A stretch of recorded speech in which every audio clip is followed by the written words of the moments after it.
के घर की जो दूरी थी बहुत ज्यादा थी। तो रास्ते में देखा जगह जगह माँ के भजन कीर्तन चले हुए थे। मन में सवाल आया, छोटा बच्चा था, पहले नहीं देखा था, तो उसको पहली बार देखने को मिला। घर जाने के बाद देखा मम्मी तो घर पे नहीं थी, बड़ी बहन थी। बोला बेबे, रास्ता में देखा जगह जगह ढोल की खड़ताड़ बज रही थी कि वो क्या था, ऐसा क्यों करते हैं ये लोग। तो बहन समझाने लगी, भैया मैया जी के नवरात्रे लगे हुए हैं, मैया जी का कीर्तन चल रहा है। तो भाई के मन में सवाल आया, बहन कीर्तन क्या होता है? निबली भाई सत्संग। निबले सत्संग, क्योंकि छोटा बच्चा था, ज्ञान नहीं था। तो बहन समझाने लगी कि भाई ये मैया रानी चाहती है कि जब मेरे नाम की जोत जगे तो ऐसी बातों का प्रचार हो कि कोई अगर बुरे रास्ते पे चला हुआ है तो वो भी पीछे हट जाए।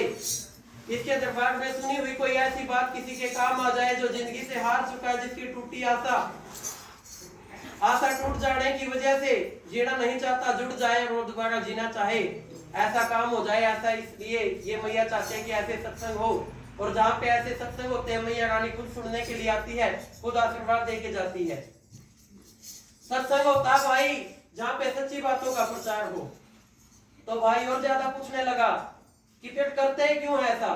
बहन कहने लगी कि भाई कलयुग का जमाना है, अच्छी बातों का प्रचार करते हुए भी बुरी बातें ज्यादा फैलती है।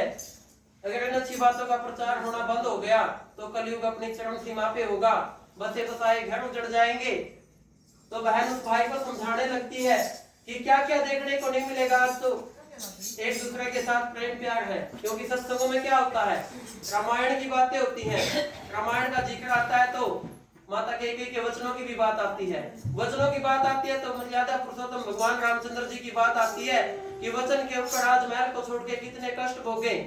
हमें तो अगर माता पिता खेत में भेज दे तो सोचेंगे बड़ी गर्मी है खेत में भेज दिया, लेकिन उनको देखो जिनकी परवरिश ऐसे महल के अंदर हुई फिर भी छोड़ के चले गए। इसलिए क्योंकि खुद विष्णु भगवान के अवतार थे, भगवान रामचंद्र जी दुनिया को संदेश देने के लिए अवतार लिया था कि चाहे कुछ भी हो जाए मर्यादा में रहोगे तभी सफल हो सकते हो, तभी तुम्हारा नाम जीवन में चलता रहेगा। तो बहन समझाने लगी कि भाई अगर ये कीर्तन जगराते बंद हो जाए तो क्या हो जाएगा, क्या क्या देखने को नहीं मिलेगा। बोलो सच्चे दरबार की कि क्या क्या ढूंढते रह जाओगे। ओ अगर कलयुग में मेरे वीर ढूंढते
मोबाइल का जमाना है।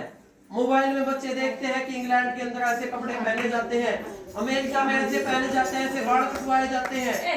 तो हमारी संस्कृति को छोड़ के दूसरे देशों की संस्कृति में उलझते हुए चले जा रहे हैं, हमारी संस्कृति को छोड़ के, अपने संस्कारों को छोड़ के दूसरे देशों को अपना रहे हैं, जिससे क्या है, विनाश की तरफ हमारा समाज चला हुआ है। तो क्या कहने लगी बहन तीसरी कली में, मर्द की पूछ सास की चोदर,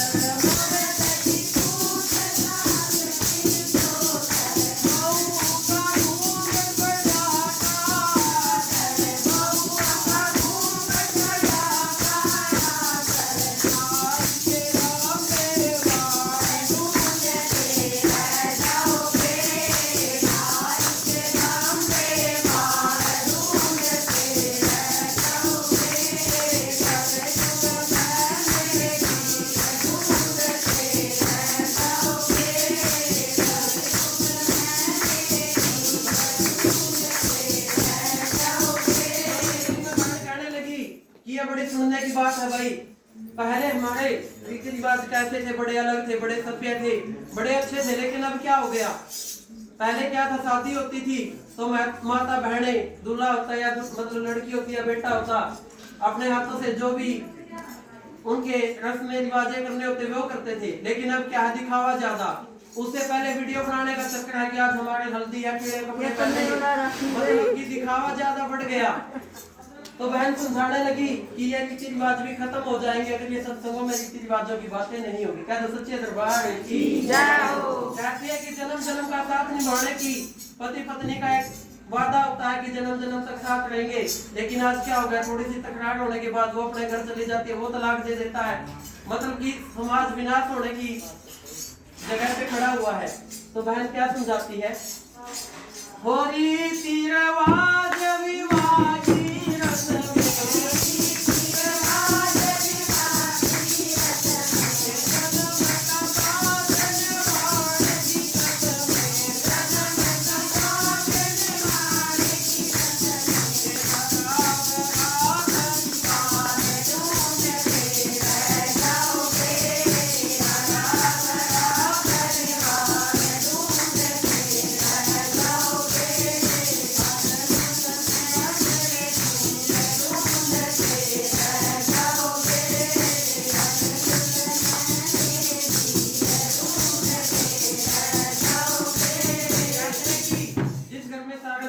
रहता है वो घर कभी भी तरक्की नहीं कर सकता, चाहे कितने बड़े भंडारे कर लो। कहते हैं कि देवी मैया कब खुश होती है, संत बताते देखिए ज्यादा ज्ञान नहीं है, ज्यादा सुना वैसे ही आपके बीच में रखेंगे। देवी माँ के जो सच्चे भक्त है, वैसे तो कोई भी कह देगा 105 किलो की कढ़ाई कर दिया देवी मान जाएगी, लेकिन नहीं। सच्चे संत क्या बताते हैं कि चाहे मैया को एक पानी का गिलास चढ़ा दो, चाहे एक छींटा दे दो, लेकिन कैसे, जिस घर में आपस में प्रेम होगा, एक दूसरे सदस्य का मान सम्मान होगा, वहां पे देवी मैया खुद चल के आती है। तो कभी भी अपने घर में क्लेश को जगह नहीं देनी है, प्रेम प्यार को बढ़ा के रखना है। और लास्ट कली में बहन क्या समझाने लगती है, ओ देश भगत उड़ता